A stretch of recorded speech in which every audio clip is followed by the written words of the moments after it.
नमस्कार, welcome to agriculture vision. स्वागत है आपका हमारे चैनल पर। और अभी जो हम क्लास चल रही है हमारी वो है राजस्थान हिस्ट्री की। और राजस्थान हिस्ट्री के अंदर हम जो आज टॉपिक कवर कर रहे हैं वो है आर्चिवल मटेरियल। आर्चिवल मटेरियल है क्या? तो आर्चिवल मटेरियल, जैसे लास्ट क्लास में आपको एक हिंट दिया था, आर्चिवल मटेरियल का मतलब होता है कुछ रिकॉर्ड्स जो रखे गए हैं रिटन रूप के अंदर और उनको माना जाता है। जैसे आज भी जो है राजस्थान के लोग हैं वो जानते हैं कि एक जो है अलग अलग कुल के भाट आते हैं, उनके पास आज भी बहियाँ रखी हुई है बड़ी बड़ी, है ना, अकाउंट्स हैं उनके पास, आपके रिकॉर्ड मेंटेन किए हुए हैं। आप अगर उनसे पूछोगे कि हम पिछले उस गांव से है तो वो ये बता देंगे कि आपके 7-8 पीढ़ी पहले जो है आपका जो मुखिया था परिवार का वो कौन था, उसके अंडर में कौन था, उसके अंडर में कौन था। या जो है हिंदू धर्म के अंदर हरिद्वार में अस्थि विसर्जन के लिए जाते हैं, वहाँ जाके आप ब्राह्मण्स के रिकॉर्ड देखो, वो आपको 10-12 पीढ़ी तक पहले का बता देते हैं, है ना, कि किसकी अस्थियाँ कौन लेकर के यहाँ पर आया था, है ना। तो वो सारा का सारा जो सिस्टम है ना वो है आर्चिवल मटेरियल, जिससे आपको एक रिकॉर्ड का पता चल जाता है कि किसने क्या कहा था। तो उन रिकॉर्ड्स का कुछ नाम होता था, जैसे बही का कोई और नाम हो गया, कोई ऑर्डर अगर प्रिंटेड है तो उसका कुछ और नाम हो गया। इस तरह से उनको एक नाम दिया जाता था और उस नाम के हिसाब से हमने पढ़ना है कि किसमें क्या चीज़ होती थी। तो जो सबसे पहले हमने यहाँ पे कुछ लिखे हुए हैं, ये कुछ आर्चिवल मटेरियल्स होते थे। फरमान होता था, निशान होता था, सनद होता था, मंसूर, हस्बुल हुक्म, रुकियत या इंशा, इसके एक के ही ये 3 नाम हुआ करते थे। अर्जदाश्त और एडवोकेट रिपोर्ट, या इसको वकील रिपोर्ट भी कहते थे। एडवोकेट को क्या कहते हैं? वकील ना। तो इसको वकील रिपोर्ट भी कई बुक्स के अंदर लिख दिया है एज इट इज़। कईयों ने इसको थोड़ा सा कन्वर्ट कर दिया, वकील को एडवोकेट कहते हैं उस हिसाब से कईयों ने बना के लिख दिया एडवोकेट रिपोर्ट। तो ये चीज़ें होती क्या थी?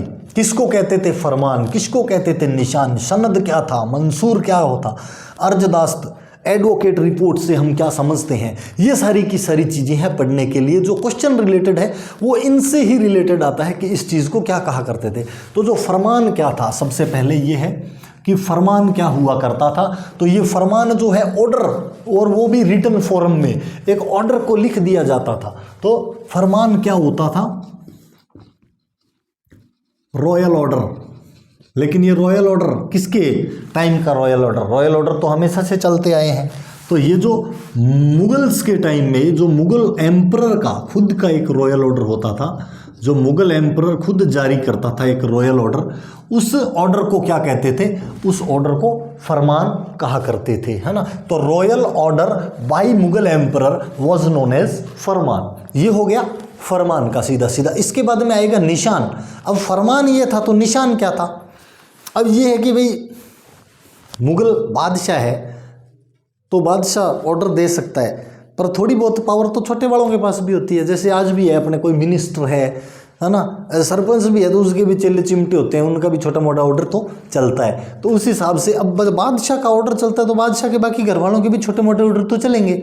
तो निशान क्या हुआ करता था? ये जो निशान होता था ये भी रॉयल ऑर्डर होता था। क्या होता था? रॉयल ऑर्डर ही होता था। लेकिन ये निशान किसका ऑर्डर था? Family members of emperor. ये जो एम्परर है इसके फैमिली मेंबर्स एक ऑर्डर दे दिया करते थे, और किसके साथ? With seal. Her family member की एक सील होती थी, ठप्पा मोहर चलती थी, उस सील के साथ में अपने ऑफिशियल को रॉयल ऑर्डर जारी किया करते थे। तो फरमान और निशान थे तो दोनों ही रॉयल ऑर्डर, लेकिन जो फरमान हुआ करता था वो मुगल एम्परर खुद दिया करता था, और निशान जो होता था रॉयल ऑर्डर वो फैमिली मेंबर जो एम्परर्स हुआ करते थे, जो बादशाह थे, उनके परिवार का कोई भी आदमी अगर स्टाम्प लगा के ऑर्डर कर देता था कि ऐसा कर दो, तो ये विद सील ये ऑर्डर जो होता था वो निशान होता था। तो फरमान हो गया खुद का और निशान हो गया उसके जो भी दोस्त वगैरह होते थे, फैमिली मेंबर्स जो होते थे या निजी लोग, officials, family members of emperor, या इसके कुछ हायर ऑफिशियल्स भी ये काम कर लेते थे। तो इसमें higher official and family members आ जाएगा। राजा के जो खास उच्च अधिकारी होते थे, चमचे, वो भी ये काम कर लिया करते थे। सनद क्या होगा?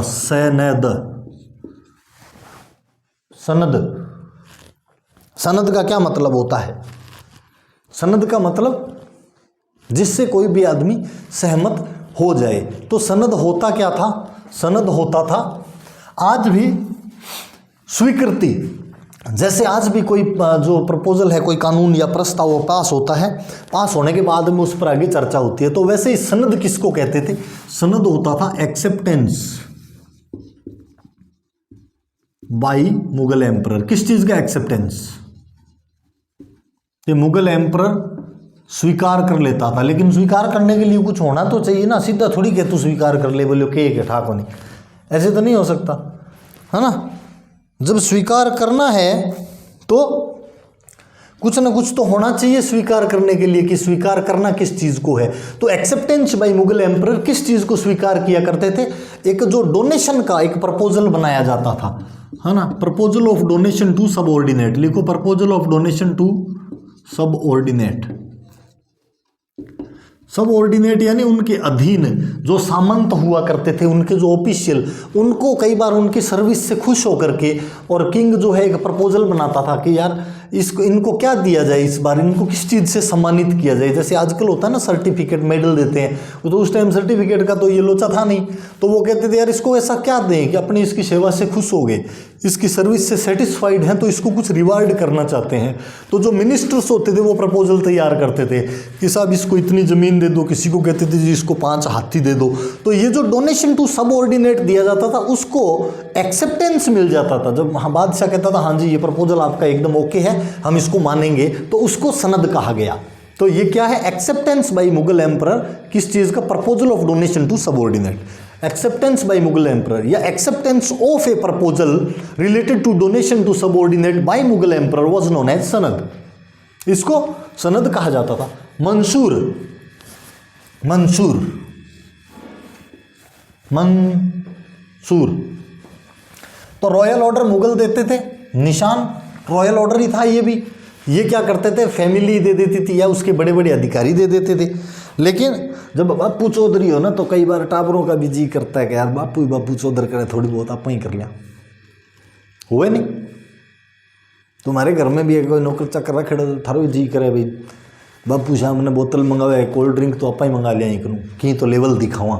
तो इस तरीके से जो छोटे छोटे राजाओं के राजकुमार होते थे ना, वो भी कहते थे, या गांव में कोई दुकान है, वहाँ पे बापू का खाता चलता है, आप वहाँ जाते हो, तो होता क्या है, वो कई बार पता चलता है कि जब हिसाब किताब करते हैं, जी थारो छोरो 10 सिगरेट ले गयो, तो अरे ले रे, फिर बहसबाजी। तो वहाँ पे एक ऑर्डर जारी कर दिया जाता है कि मैं सागे ना हूँ तो इनकी ना दी, यानी मैं साथ में नहीं आऊँ तो इसको कुछ मत देना, इस तरह से। तो वही चीज़ें उस टाइम पे चला करती थी। वो उनके फैमिली मैटर हुआ करते थे, पर वो बादशाह थे इसलिए उनके फैमिली मैटर इतने मैटर कर गए कि आप लोग को पढ़ने पड़ रहे हैं। तो ये जो मंसूर होता था ना, ये मंसूर होता क्या था? ये ऑर्डर होता था ये भी, लेकिन ऑर्डर होता किसका था? मंसूर। मंसूर रॉयल ऑर्डर प्रिंस के द्वारा दिया जाता था। किसका था मंसूर? Royal order by prince in presence of emperor, लेकिन राजा वहां उपस्थित होता था।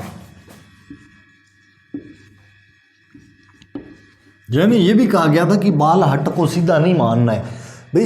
ये ऑर्डर तभी वैलिड होते थे जब राजा की उपस्थिति में दिए गए हों। जैसे प्रिंस यानी जो राजकुमार होता था, शहजादा भी लिखा गया है कई बुक्स के अंदर, क्योंकि उस समय प्रिंस राजकुमार शब्द नहीं हुआ था, शहजादे हुआ करते थे, तो एज इट इज उसको शहजादे भी लिख दिया गया है, वो भी आप लिख सकते हो। तो royal order by prince in presence of emperor, इसको कहा करते थे मंसूर। कि टाबर कह रहा है किसी को ऐसे करो ऐसे करो, अगला गौर नहीं कर रहा, और अब बादशाह वहाँ खड़े हैं, जी करके यार आपने टाबर की मानने कौन, तो अपने बच्चे की कोई मान नहीं रहा है, तो बोले क्या यार कर देना यार, बच्चा इतनी जिद कर रहा है, तो वो ऑर्डर फिर मान लिया जाता था। तो ऑर्डर किसका होता था? प्रिंस का। लेकिन वहाँ पे एम्परर भी मौजूद होता था जब ये ऑर्डर दिया जाता था, और उसको मंसूर कहा जाता था। अब देखो ये तीनों ही रॉयल ऑर्डर हो गए, लेकिन है अलग अलग। ये फैमिली मेंबर्स सील लगा के देते थे, ये ऑर्डर प्रिंस देता था, और एम्परर का वहाँ प्रेजेंस जरूरी था, और फरमान जो है वो एम्परर का खुद का होता था, वो तो फरमान था ही था फिर, है ना। तो और कोई दिक्कत ही नहीं है। अब हस्बुल हुक्म, हस्बुल हुक्म, रुकियत, इंशा, ये तीनों एक के ही नाम होते थे। था क्या? ये सारे के सारे लेटर्स हुआ करते थे। लेटर्स इश्यूड बाई ऑफिशियल्स, वहाँ के जो अधिकारी होते थे, ऑफिशियल्स होते थे, वो जारी करते थे ये लेटर्स इश्यूड बाई ऑफिशियल। लेकिन जारी कैसे करते थे? ऐसा नहीं था, रोल खाता नहीं था कि कोई भी लेटर जारी कर देगा। लेटर्स इशूड बाई ऑफिशियल्स, ये लेटर जो है इशू तो ऑफिशियल्स ही करते थे, लेकिन बाय, विद या आफ्टर ऑर्डर ऑफ एम्परर, बादशाह के आदेश से ये जारी होते थे। जब किंग ये कह देता था ना, हाँ जी कि इस आदमी को लेटर जारी करो या नोटिस भेजो, तब ये जारी किए जाते थे। तो letters issued by official with order of emperor, इनको कहा जाता था हस्बुल हुक्म, रुकियत या इंशा। ये सारी की सारी चीज़ें जो है ऑफिशियल्स कह सकते हैं, और इनको रॉयल ऑफिशियल भी कह सकते हैं, क्योंकि ऑफिशियल तो सारे ही होते थे। तो रॉयल ऑफिशियल ज़्यादा सटीक रहेगा इसके लिए। Letters issued by royal official with order of emperor, कि जो शाही अधिकारी होते थे कोर्ट के, वो इसको जारी करते थे और इसके अंदर राजा के आदेश से जारी करते थे, ऐसे नहीं कि अपनी मर्जी से कर दे। अर्जदास्त, अर्जदास्त जिसको आज भी अर्जी कहते हैं, ये होता क्या था? लेटर ऑफ सर्विस, सेवा का पत्र हुआ करता था। किसका? ऑफ एम्परर, या उनके जो प्रिंसेस होते थे, उनके शहजादे होते थे, या प्रिंसेस भी होते, कई प्रिंसेस की सेवा कर देता राजीकरण खातर, राजकुमारी। तो कई राजा होते थे, वो सोचते थे राजकुमारी इनको खुश कर लो, उसके बाद में बादशाह आप ही खुश। तो ये भी चलता था। Letter of service of emperor, princes या प्रिंसेस, यानी चाहे तो राजा या उसके बेटे बेटियों को खुश करने के लिए उनकी सेवा में एक पत्र लिखा जाता था बाई राजपूत किंग्स। जो उस समय के राजपूत किंग्स के द्वारा ऐसे पत्र लिखे गए, उनको अर्जदास्त कहा गया है। तो उस समय जो राजपूत किंग्स ने एम्परर को, उसकी शहजादों को या शहजादियों को पत्र लिखे थे। शहजादियाँ लो थोड़ा सो खतरनाक पत्र हो, तो इंग में कई बारी बचीड़ी बात जान, तो बड़े बड़े बैटल हुए हैं इसके चक्कर में। खैर, लेकिन उसमें लिखा यही गया है कि राजकुमारी को, राजकुमार को, या कहने का मतलब ये है कि बादशाह या उसके पुत्री या पुत्रियों को खुश करने के लिए वो एक सेवा पत्र लिखते थे कि जी हम आपको ये सेवा देना चाहते हैं, अगर आप खुश रहो तो उससे वो क्या कहते थे? अर्जदास्त। और वो लिखा जाता था राजपूत किंग्स के द्वारा। तो जो लेटर राजपूत किंग्स लिखते थे सर्विस के बारे में, उसी को अर्जदास्त कहा गया। एडवोकेट रिपोर्ट क्या है, या वकील रिपोर्ट क्या होती है? ये क्या है? ये है एग्रीगेशन ऑफ कोर्ट एक्टिविटीज। पता है वकील है तो कोर्ट में कैसे संबंधित ही रहा होगा। एग्रीगेशन ऑफ कोर्ट एक्टिविटीज किसके द्वारा करेगा? कौन? ये संग्रह कर लेते थे, जो कोर्ट में संचालन होता रहता था उसको लिखते रहते थे, लेकिन करेगा कौन? कौन करेगा ये? बाई मनसबदार। किसका मनसबदार? राजपूत चिफ्टेन्स।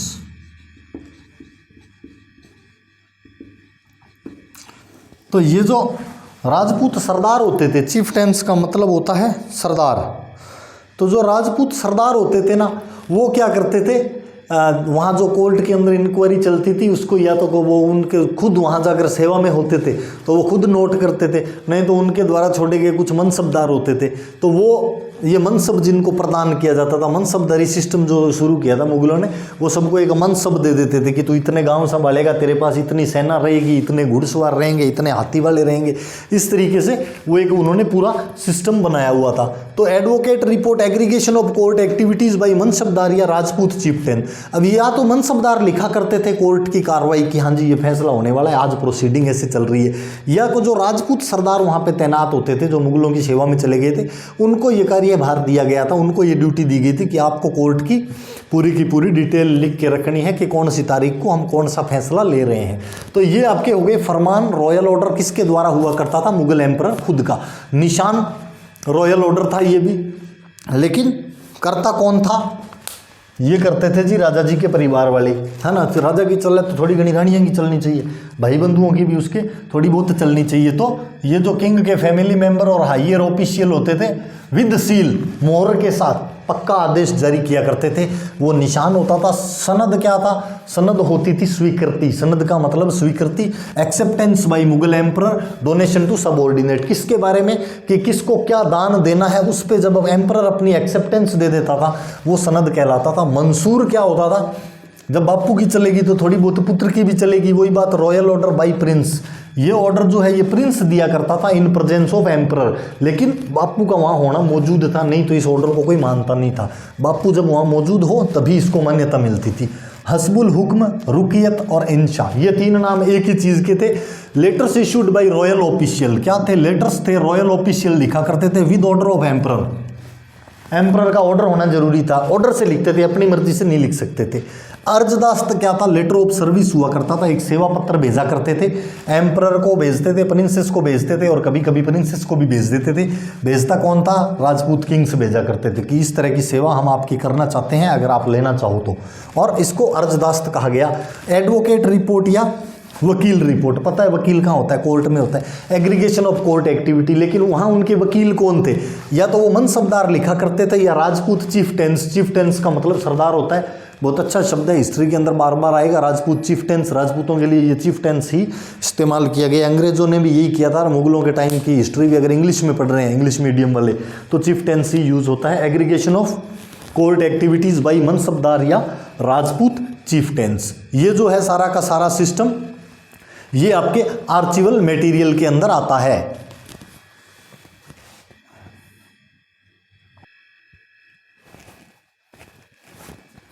तो इतने ये 1 2 3 4 5 6 7 आपके हो गए कंप्लीट। इसके बाद में आगे वाले करते हैं, इसको करते हैं इरेज। जिसको नोट करना हो नोट कर लेना, स्क्रीन शॉट काम चलाओ तो चला सको, ठीक है।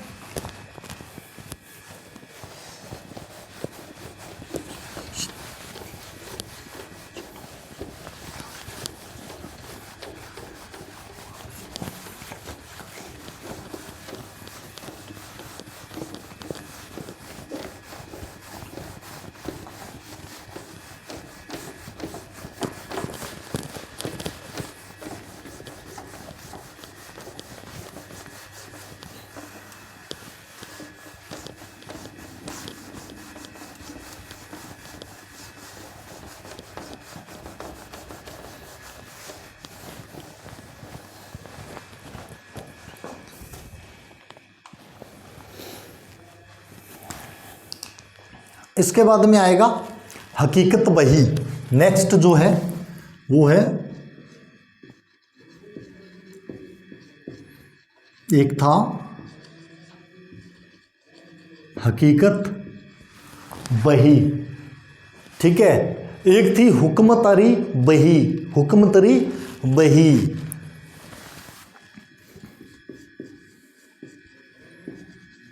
हुक्मतारी बही, अब ये है तो बही, सारी की सारी ही बही है। एक है विवाह बही, ये तीनों बही एक साथ पढ़ लेते हैं, इसका जैसे नाम से ही पता चल जाता है ना। अब देखो, एक तो होगी हकीकत बही, एक हो गई हुक्मतारी बही, एक हो गई विवाह बही। है क्या ये बही? बही बही हकीकत बही, ये है तो सारी की सारी रिकॉर्ड बुक।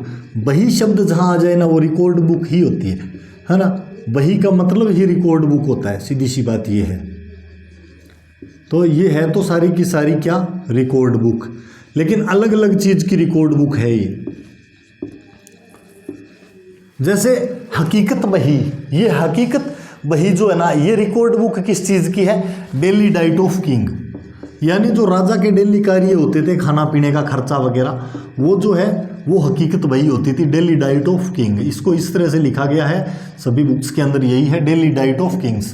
राजा के रोज़ के खाने पीने रहने सहने के जो खर्चे हुआ करते थे वो हकीकत बही के अंदर आया करते थे।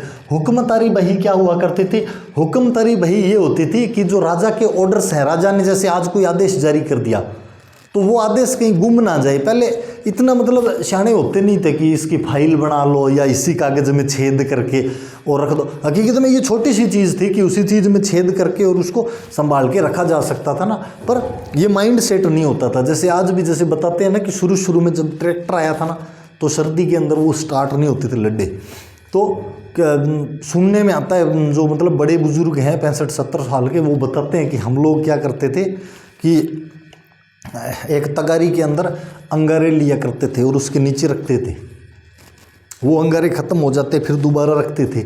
इस तरह से करते करते हाथ लगा लगा के देखते थे, जब वो पूरी तरह से ऑयल चेम्बर उसका तपने लग जाता था ना कि हाँ अब ऑयल शायद एकदम गर्म हो गया होगा, तब जा करके और उसको स्टार्ट करते थे। वो भी पुली से, सेल्फ स्टार्ट तब थे नहीं, पुली लगाया करते थे। तो वो मतलब माइंड में नहीं आती थी। उसके बाद में कि किसी का माइंड काम किया, उसने क्या किया, रेडिएटर खाली करके और उसके अंदर उबलता हुआ पानी डाला और 2 मिनट में गर्म कर दिया। तो जो यानी जो चीज़ 3-4 घंटे लगा देते थे, उसी में क्या हुआ, वही काम 5 मिनट में होने लग गया। तो चीज़ तो छोटी सी थी पर माइंड में नहीं आई। तो उसी तरह से वो जो फाइल वगैरह अरेंज करना उनके माइंड में नहीं आया करता था।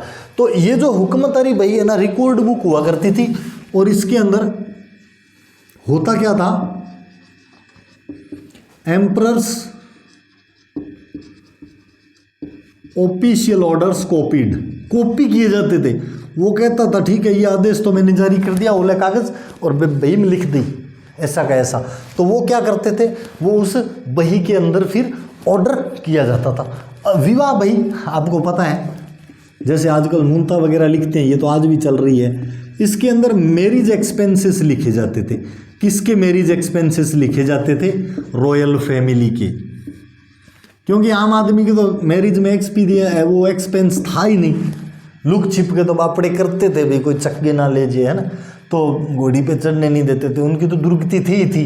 जो विवाह बही होती थी, रिकॉर्ड बुक जो रॉयल फैमिलीज़ की, उसके जो मैरिज एक्सपेंसेस हुआ करते थे वो लिखे जाते थे। इसके बाद में आता था खरीता। खरीता क्या था,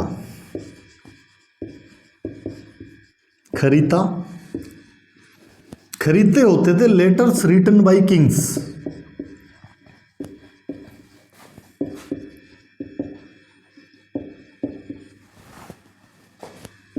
टू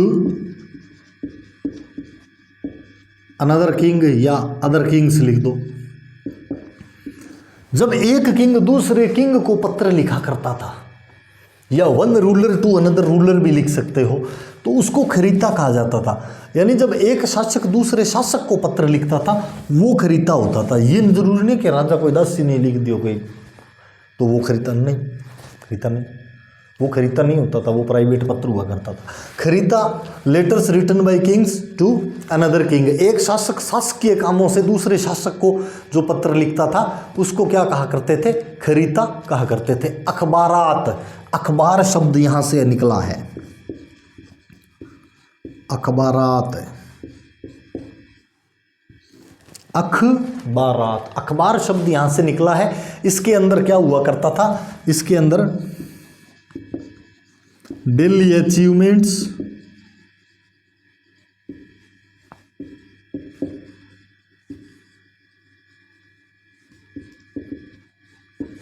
इंफॉर्मेशन, प्रोसीडिंग्स, इनके रिकॉर्ड हुआ करते थे डेली वाले। अब क्या आता है अखबार के अंदर, क्या गुरुजी आजकल तो रस्सी फल देखे करा और तो भी मैं किया हुआ है। खैर किसी टाइम इसका भी अपना इंपॉर्टेंस हुआ करता था, आजकल तो उडावनी रस्सी फल 2 ही चीज़ देखा अपना अखबार में, बाकी तो अखबार फेल हो रहे हैं। खैर अखबारात के अंदर क्या होता था, डेली अचीवमेंट्स लिखे जाते थे, इन्फॉर्मेशन और प्रोसीडिंग्स लिखी जाती थी। यानी राज्य को आज कौन सी उपलब्धि मिली, किसी पे जीत प्राप्त की, या कोई इन्फॉर्मेशन है कीमती, जैसे किसी और राज्य के बारे में कुछ पता चला उसको डाल दिया कि आज ये न्यूज़ पता चली है। प्रोसीडिंग्स कि कोर्ट के अंदर अगर कोई कार्रवाई हुई है तो उसको लिख दिया। वो जो डेली का एक हुआ करता था रिकॉर्ड कि आज क्या क्या काम हुए, यानी उस दिन के समाचार हो गए ना एक तरीके से, वो अखबारात हुआ करता था जिसके अंदर रिकॉर्ड रखते थे डेली अचीवमेंट, इन्फॉर्मेशन और प्रोसीडिंग्स का। क्या कहते थे उसको, अखबार। कमताना बुक, कमताना बुक, कमठाना, आज भी जो दिहाड़ी पे जाते हैं ना कई एरियो के अंदर, बीकानेर साइड में उसको कमठाना कहते हैं कि दिहाड़ी गया है, अपने इधर कहते हैं दिहाड़ी गया है, वो कहते हैं कमठाना। वो कमताना बुक क्या होती थी, कमताना बुक के अंदर जो कंस्ट्रक्शन वगैरह के अंदर जो रॉयल कंस्ट्रक्शन, मेन तो कंस्ट्रक्शन ही होता था, कार्य जो होता था। आप देख लो ये जो गढ़ बावड़ी वगैरह है बनते ही रहते थे, और आज भी सुनते हो ना कि इसमें 22 साल लग गए, इसमें 18 लग गए, इसमें 23, तो दिहाड़ी दप्पा चलता ही रहता था। तो उनके हिसाब किताब होते थे, जो मजदूर वहाँ पे जाते थे ना, तो कामताना बुक के अंदर रॉयल कंस्ट्रक्शन के एक्सपेंसेस होते थे। किसके एक्सपेंसेस होते थे? लेबर के। जो श्रमिक लगते थे रॉयल कंस्ट्रक्शन के अंदर, और रॉयल कंस्ट्रक्शन के अंदर पैलेस भी हो सकता था, स्टेप वेल, बावड़ी भी हो सकती है, कोई टेम्पल भी हो सकता है। जो भी राजा की तरफ से जो कंस्ट्रक्शन कार्य कराया जाता था उसमें जो लेबर खर्च होता था, उसका जो एक्सपेंस, दिहाड़ियों का जो खर्चा होता था कि क्या क्या लग रहा है, वो कमताना बुक के अंदर, कमताना बुक इसको कहते हैं, लिखा जाता था। एक होता था आडा सातो, ADASATTO, एडा सेटो। ये एडा सेटो क्या होता था? इसके अंदर आपके लैंड यील्ड्स लिखी जाती थी। क्या लिखी जाती थी? लैंड यील्ड्स, कि कौन से स्टेट को डिफरेंट रीजन्स, एक राजा ये लिखता था कौन से क्षेत्र की भूमि से हमें कितनी पैदावार आ रही है। वो डिफरेंट रीजन्स की जो लैंड की यील्ड होती थी, कमाई होती थी, उसको लिखवाया करता था कि लिख के रखो भाई कौन से क्षेत्र से कितनी कमाई आ रही है। और ये कहाँ पर होता था? ये प्रिंसली स्टेट ऑफ जयपुर, यानी जयपुर के अंडर में जो प्रिंसली स्टेट्स थे उनके संदर्भ में ये टर्म है एडेसतो। ये लैंड यील्ड्स है, इसमें अलग अलग क्षेत्रों की है, और प्रिंसली स्टेट्स ऑफ जयपुर के बारे में लिखा गया है। एक है दस्तूर कोमवार। क्या है नेक्स्ट चीज? एक बार देख लो, दस्तूर कोमवार। ये उर्दू पर्शियन के शब्द है, जिसने उर्दू पढ़ रखी है ना वो तो वैसे इसका अर्थ निकाल के पता कर लेता है कि कौन सी चीज में क्या है। तो खैर अपने तो इंग्लिश में पढ़ रहे हैं दस्तूर कोमवार। कोम का मतलब जाति। तो इसके अंदर क्या होता था? Record related to different caste, related to different castes, अलग अलग जाति और उन जाति के भी क्या फेस्टिवल, ट्रेडिशंस, अलग अलग जातियों के रिवाज, उनके त्योहार, इन सब के बारे में ये जो दस्तूर कोमवार होता था इसके अंदर रिकॉर्ड होता था। इसमें ये भी लिखा जाता था कि किसके क्या मेले क्या है, रिवाज क्या है, ट्रेडिशंस को कई जगह कस्टम्स भी लिखा गया है। और ये कौन से के, कहाँ के? ये जयपुर स्टेट के।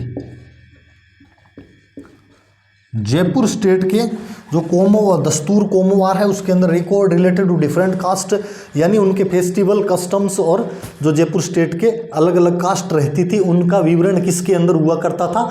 दस्तूर कोमवार के अंदर। एक हुआ करती थी, जैसे ये पढ़ा खरीता। खरीता क्या है? Letter written by king to another king. इसी से रिलेटेड एक होती थी खरीता बही।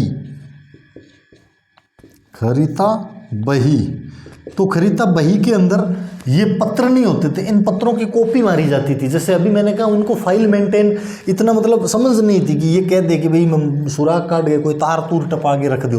तो इस तरह की इतनी इंटेलिजेंस वो नहीं यूज़ किया करते थे। और काम करने वाला होता है तो इंटेलिजेंस की जरूरत नहीं है, बोले इधर हाँ जी ये लेटर उसमें कॉपी कर दे, आज की तारीख लगा दे, हाँ जी ठीक है, वो वैसा का वैसा कॉपी मार देता था कि इतनी तारीख को ये पत्र आया था। जब भी रिकॉर्ड संभालना होता था 2-3 महीने से याद आ गया कि यार वो पत्र लाना, वो फलाने राजा का एक पत्र आया था, तो वो बही चक्की ले आता था, हाँ जी ये यहाँ पे कॉपी किया हुआ है। तो इस तरह से वो कॉपी मरवाते थे। तो खरीता बही के अंदर खरीदे कॉपी किए जाते थे, है ना। तो क्या लिखेंगे इसमें? Important letters Saint by different rulers were copied. कोई इंपॉर्टेंस का मसला लगता था तो उसमें वो कॉपी कर लेते थे। पहले जैसे एक दूसरे राजा को रिश्ते भी भेज दिया करते थे, तो यार अभी तो बिजी हैं, अभी तो पिछले महीने तो एक ब्याह हुए है, एक दिन बही में लिख ले, देखांगा अगर 2-3 महीना बाद में कोई मूड बदल जाए तो एक और कर लिया, वो चलेगा। तो ये वो खरीदा बही के अंदर वो पत्र जो इम्पोर्टेंट लगता था किंग को, यार ये पत्र इम्पोर्टेंट है, कभी काम आ सकता है ना, तो वो कहते थे इसको कॉपी मारो। और जिस बुक के अंदर वो कॉपी मारा जाता था वो क्या हुआ करती थी? वो हुआ करती थी खरीता बही। क्या हुआ करती थी? खरीता बही। इसके बाद में एक होती थी कम धाना बही। क्या होती थी? कम धाना बही।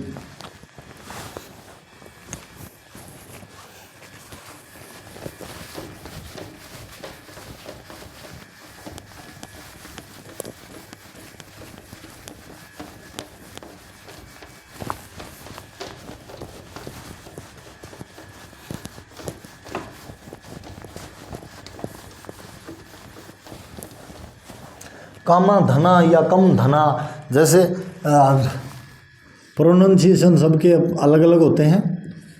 काम धना बही, काम धना बही, इसके अंदर अभी जो हमने कम ठाना बही जो हमने सीधा लिखा था, कम थाना बुक लिखा था, है ना, उसके अंदर क्या होता था, कंस्ट्रक्शन रिलेटेड होता था। कम थाना बही के अंदर क्या होता था, वो तो कंस्ट्रक्शन वाला था। इसके अंदर क्या होता था, पैलेसेस और बिल्डिंग्स का जो टोटल एक्सपेंडिचर होता था ना, कौन से महल के अंदर कितना खर्चा हो रहा है, सारे लेबर दिहाड़ी काम करने वाले, रानियों की सेवा सुबह वाले, वो सारे लेते थे, है ना। तो इसके अंदर भी लेबर कॉस्ट ही होती थी। लेकिन ये लेबर कॉस्ट जो होती थी, ये सर्विस की कॉस्ट होती थी। कौन से महल, कौन सी बिल्डिंग के अंदर कितने लोग सर्विस दे रहे हैं, उनकी सैलरी कितनी है, ये सारी की सारी चीज़ें जो है कम ठाना और कम ठाना दोनों अलग अलग है। कम ठाना में दिहाड़ियों का हिसाब होता था और कम ठाना भाई के अंदर सारे जो महल और बिल्डिंग वगैरह के सारे खर्चे हुआ करते थे। इसके बाद में है ताल्की, TALKI, ताल्की। ताल्की क्या है, किसको कहा जाता था ताल्की? ये लेटर्स होते थे। कौन लिखता था, एम्परर लिखेगा, यानी अपने से नीचे वालों को जब ऊपर वाला राजा लेटर लिख देता था वो ताल्की कहलाता था। राजा से राजा खरीदता हो गया, अब राजा से टुच्चे यानी जो राजा के नीचे वाले चमचे, उनको अगर पत्र लिखे राजा तो ताल्की कहलाता था। Letter written by kings to subordinates, यानी जो अधीन हुआ करते थे, मातहत होते थे, उनको अगर राजा पत्र लिखता था। इस सबऑर्डिनेट की जगह कई बार ऐसे भी पूछ लेते हैं, जागीरदार को राजा पत्र लिखता था उसको क्या कहते थे, तो वो सबऑर्डिनेट में ही आ जाएगा। ये तो एक बार ये क्लियर कर लो, ये सबऑर्डिनेट कौन कौन होते थे। जागीरदार हो सकते थे, जनरल सेनापति हो सकते थे राजा के, और सोल्जर्स सैनिक भी हो सकते थे, और ऑफिशियल्स रॉयल ऑफिशियल्स और अधिकारी भी हो सकते थे। कई बार शहजादा किसी दूसरी जगह होता था तो शहजादों को भी पत्र लिख दिया करते थे कि वहाँ की व्यवस्था के बारे में शिकायत आ रही है, ढंग से संभालो। अब आगे जमाबंदी, ये तो आज तक चल रही है उनकी बनाई हुई। जो खेती बाड़ी करते हैं उनको पता है जमाबंदी क्या होती है। लेकिन इस जमाबंदी और उस जमाबंदी में फ़र्क है। इस जमाबंदी में तो सीधा का सीधा एक रिकॉर्ड होता है किसके पास में कितनी ज़मीन है, लेकिन वो जो जमाबंदी होती थी ना, वो ये दिखाती थी कि जमा कितना हुआ। तो वो क्या थे, जमाबंदी क्या हुआ करती थी, papers related to revenue, papers related to revenue, यानी कितना टैक्स इकट्ठा हो गया, कितना राजस्व आ गया, उससे संबंधित जो कागज तैयार किए जाते थे कि इतना जमा हो गया, इतना और होना है, उसको जमाबंदी कहा जाता था। और जमाबंदी से हमें पता क्या चलता है, जाहिर सी बात है टैक्स कितना आता है उससे औकात पता चलती है, तो इकोनॉमिक स्टेटस, आर्थिक प्रवृत्ति का पता चलता है ना। आर्थिक प्रवृत्ति क्या थी उनकी, किस हालात में थे, गुजारा हो रहा था या अच्छा काम चल रहा था, इस तरीके से। एक था दो वर्काज, यानी दो वर्का, दो कागजों के होते थे, उनके अंदर कुछ काम कर लिया जाता था। तो ये दो वर्काज क्या थी, ये दो वर्काज जो है ये डेली एडमिनिस्ट्रेशन शेड्यूल इसके अंदर लिखा जाता था। दो वर्काज में क्या होता था, डेली एडमिनिस्ट्रेशन, एक तो लिखा जाता था डेली एडमिनिस्ट्रेशन, एक वार टाइम एक्सपेंसेस लिखे जाते थे इसमें, युद्ध के खर्चे कितने तीर लग गए, भाले लग गए। वार टाइम एक्सपेंसेस भी लिखे जा कह लो, चाहे इवेंट्स कह लो, कि युद्ध के समय अगर कोई इवेंट भी आयोजित हो जाता था कि युद्ध के समय ये काम कर लिया, है ना, तो वार टाइम एक्सपेंसेस के अंदर कच्ची सामग्री, भोजन वगैरह की और सारी नहीं होगी। और डेली एडमिनिस्ट्रेशन यानी जो नियमित प्रक्रिया क्या चल रही है, प्रशासनिक व्यवस्था, रोज कौन कौन से काम हो रहे हैं, वो दो वर्काज के अंदर लिखे जाते थे। और इसके बाद में आता है मुल्की, क्या आता है, मुल्की। ये अकाउंट्स का सबसे इंपॉर्टेंट काम होता था। इसमें इनकम एंड एक्सपेंडिचर दोनों का हिसाब किताब होता था, कितनी आमदनी हो गई, कितना खर्चा हो गया, प्रॉफिट लॉस का रिकॉर्ड होता था, मुल्की के अंदर, और कितना 3 to 10 ईयर्स, कई तो 3 साल का रखवाते थे, 3 साल बाद में मुल्की बदल देते थे, और कई मोटी मुल्की रखता था 10-10 साल तक वो उसी रिकॉर्ड में काम करते रहते थे। तो मुल्की जो है वो इनकम एंड एक्सपेंडिचर का रिकॉर्ड होता था, उसमें प्रॉफिट लॉस का रिकॉर्ड होता था, और 3 to 10 ईयर्स तक की मुल्की हुआ करती थी, मिनिमम 3 ईयर्स मैक्सिमम 10 ईयर्स। ये थी मुल्की, और इस मुल्की के साथ आपको मिलती है आर्चिवल मटेरियल से मुक्ति। ठीक है, आर्चिवल मटेरियल आपका कंप्लीट हो गया। इंपॉर्टेंट क्या लगभग तो सारे ही करा दिए, कोई एक आधो छूट गयो तो कमेंट कर दियो, और बाकी लाइक सब्सक्राइब तो थे करो को नहीं, फिर भी देख कह तो देते हैं, लाइक करें सब्सक्राइब करें, क्या कर ही दो। तो इसके बाद में आगे जो है, इसके बाद में ये आपका आर्चिवल मटेरियल ऑलमोस्ट कंप्लीट हो गया। इसके बाद में अपना सिविलाइजेशन, जो हमारी सिविलाइजेशंस है ना, सिविलाइजेशंस का मतलब है सभ्यता। तो सिविलाइजेशन कहाँ पे मिली, कौन कौन सी सिविलाइजेशन मिली, सिविलाइजेशन की शुरुआत कैसे हुई, ये सारी की सारी चीज़ें हम कल करेंगे, है ना। तो कि सिविलाइजेशन, सबसे पहले तो ये है कि भाई पता कैसे चला सिविलाइजेशन, कहाँ थी सिविलाइजेशन, कैसे पता चला, कोई आइडिया तो होता है, नहीं है थोड़ी ऐसा लग रहा है यार अटदर्डो खोदो के निकल सी। तो कहाँ से सिग्नल आया कि सिविलाइजेशन ढूंढनी है, फिर क्यों ज़रूरत पड़ी ढूंढने की सिविलाइजेशन। तो इस तरीके से जो सारा सिस्टम है सिविलाइजेशन का, वो इंडिया लेवल पे कहाँ से शुरू हुआ, किसने सबसे पहले किया, ये सिविलाइजेशन शब्द कहाँ से आया, ये सारे के सारे जो वर्ड हैं सिविलाइजेशन से रिलेटेड जो है हम नेक्स्ट क्लास के अंदर पढ़ेंगे। Thank you, have a nice day, good luck. पढ़ते रहिए, लाइक करते रहिए, सब्सक्राइब करते रहिए, और क्लास लगाते रहिए। धन्यवाद।